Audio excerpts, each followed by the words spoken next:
Fala galera ligada aqui no canal SST Online, como é que vocês estão? Eu sou o Léo, sou técnico de segurança do trabalho e esse aqui é mais um episódio da nossa websérie Práticas do TST. Se você não tá ligado no que se trata essa série, eu vou falar agora e você dá uma pesquisada no nosso canal do YouTube, que lá tem uma playlist com todos os episódios que foram ao ar até agora, beleza? O Práticas é o seguinte, a gente traz aqui temas relacionados ao dia a dia, ao cotidiano, à prática dos profissionais da área de segurança do trabalho. Então aqui a gente fala sobre algum documento, alguma ferramenta, alguma NR, algum procedimento, enfim, algo que de fato se relacione com o cotidiano, com o dia a dia dos profissionais da área de segurança do trabalho. E a gente já falou aqui sobre CIPA, tem uns 2 ou 3 vídeos sobre CIPA, já falamos sobre DDS, tem 2 vídeos sobre DDS, já falamos sobre plano de ação, enfim, dá uma olhadinha na playlist Práticas do TST no canal SST Online do YouTube, que tem um monte de vídeo bacana justamente falando sobre esse cotidiano, sobre as práticas do TST, beleza? Dando sequência a essa série de vídeos, hoje eu vou falar sobre o papel do técnico de segurança do trabalho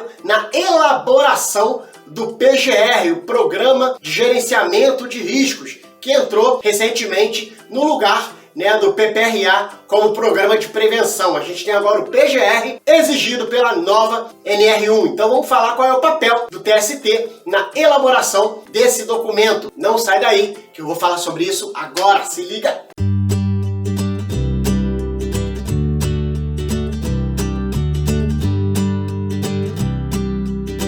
Desde o dia 3 de janeiro de 2022, entrou em vigor a nova NR1. E dentre algumas mudanças que ocorreram, uma delas foi a exigência de um novo documento relacionado à prevenção de acidentes, ao gerenciamento de riscos. Então saiu o PPRA, que era preconizado pela NR9, e entrou o PGR, o Programa de Gerenciamento de Riscos, que é preconizado pela nova NR1. Deixa eu só fazer um parêntese rápido aqui, tá, pessoal? Sempre que eu falo sobre a nova NR1, eu gosto de comentar o seguinte: quando eu vou dividir os assuntos, quando eu vou falar sobre GRO e quando eu vou falar sobre PGR, beleza? São 2 assuntos diferentes, são 2 coisas diferentes. Hoje eu vou falar sobre o PGR, certo? O GRO, ele não é um documento. Eu gosto sempre de frisar, porque eu vejo internet afora aí uma grande confusão relacionada a isso. Muitas pessoas, muitos profissionais falam NR1, GRO, PGR, como se fosse uma coisa só, e não é, beleza? O GRO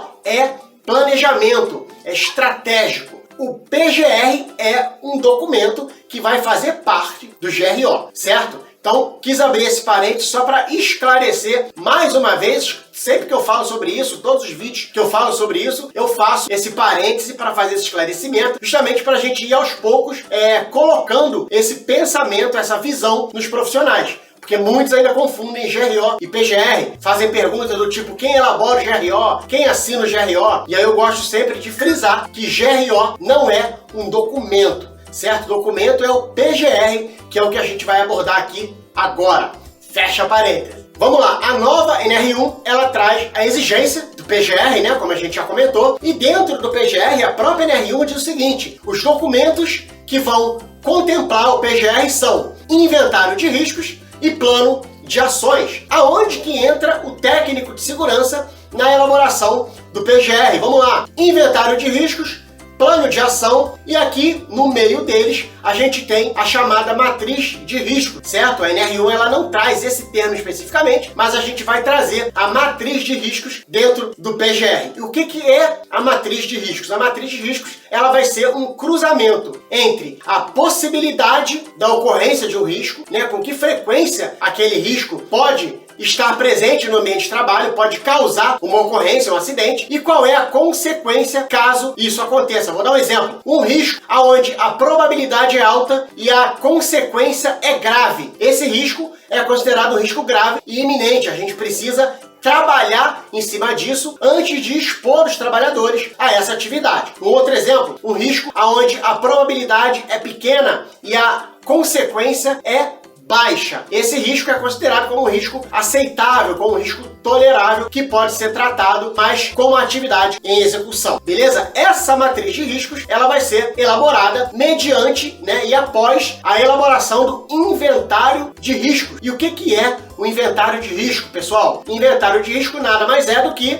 Antes de falar sobre inventário de risco, vamos fazer o seguinte, vamos pensar num inventário. O que é um inventário? Eu preciso fazer um inventário dos meus bens. Não que eu tenha muitos, mas só para dar um exemplo. Quem é muito rico tem muitos bens. Vamos fazer assim. Quem é muito rico tem muitos bens. E aí, às vezes, o advogado da família ou algum familiar, alguma coisa, fala: você tem que fazer um inventário dos seus bens. O que quer dizer isso? Você tem que fazer uma listagem, tem que relacionar quais são os bens que você possui atualmente. Eu, por exemplo, Léo, posso fazer um inventário das minhas camisas do Flamengo. Eu tenho uma coleção de camisas do Flamengo, tenho várias. Então eu posso fazer um inventário das minhas camisas do Flamengo. Posso. Então o que é um inventário? É uma listagem, é uma relação. Agora, trazendo para a segurança do trabalho, vamos fazer um inventário de riscos. Agora ficou mais simples de entender, né? O que seria um inventário de riscos? Uma listagem, uma relação dos riscos aos quais os trabalhadores podem estar expostos no seu ambiente de trabalho. Essa atividade, esse inventário, ele pode ser elaborado, ele pode ser trazido pelo técnico de segurança do trabalho?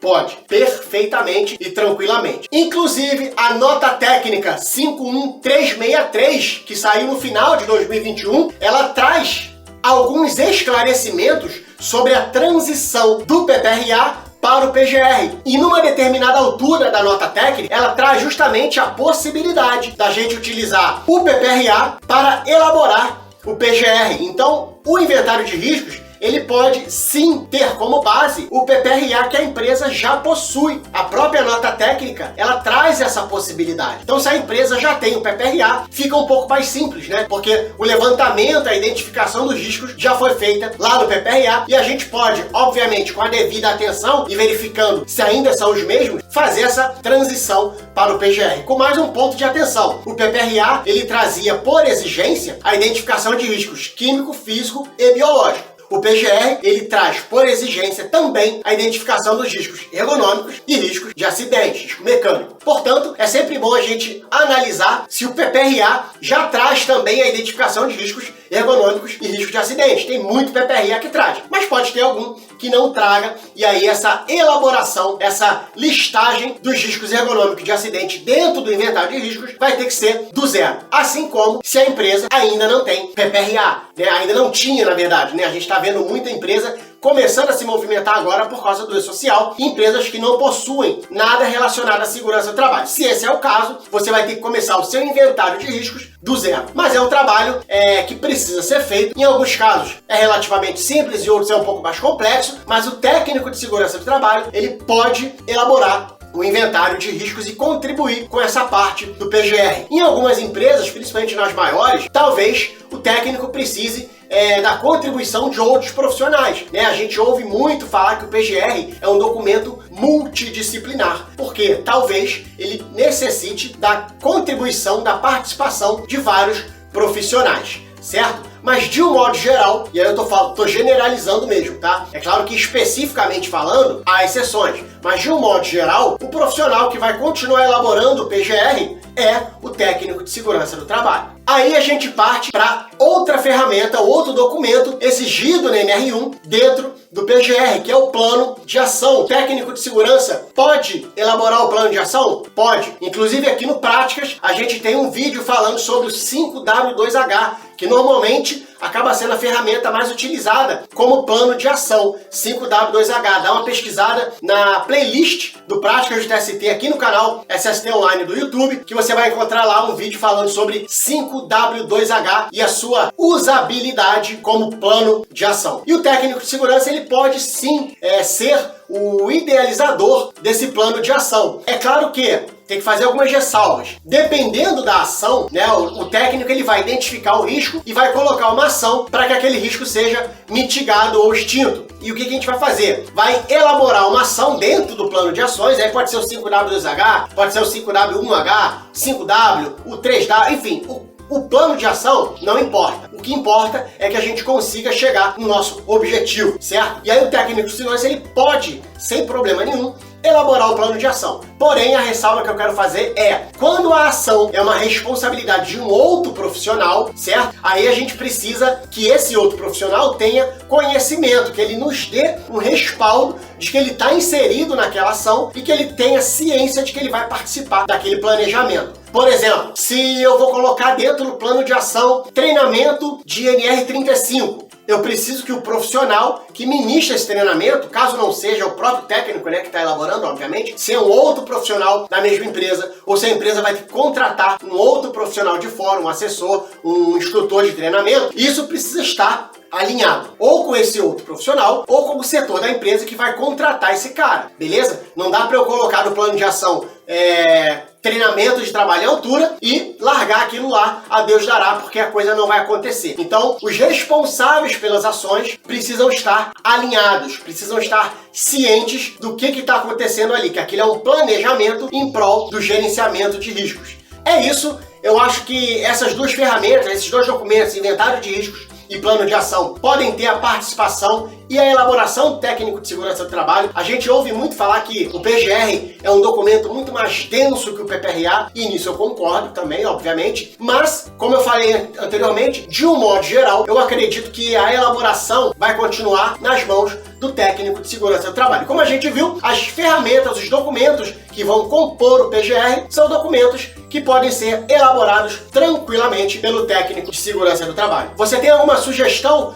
dentro do PGR, o que o técnico poderia fazer, ou até o que o técnico não poderia fazer, algo que eu não tenha falado aqui no vídeo, deixa nos comentários. Se você tem alguma dúvida sobre elaboração de PGR, deixa também nos comentários. E se você tem alguma sugestão sobre um próximo tema para o Práticas de TST, deixa nos comentários que a gente está lendo tudo com muito carinho, inclusive já gravando alguns materiais, alguns episódios com base nas sugestões que são passadas. Diante disso, eu vou analisando as sugestões e vou elaborando o próximo episódio. Eu vejo vocês no próximo vídeo. Um grande abraço a todos e falou!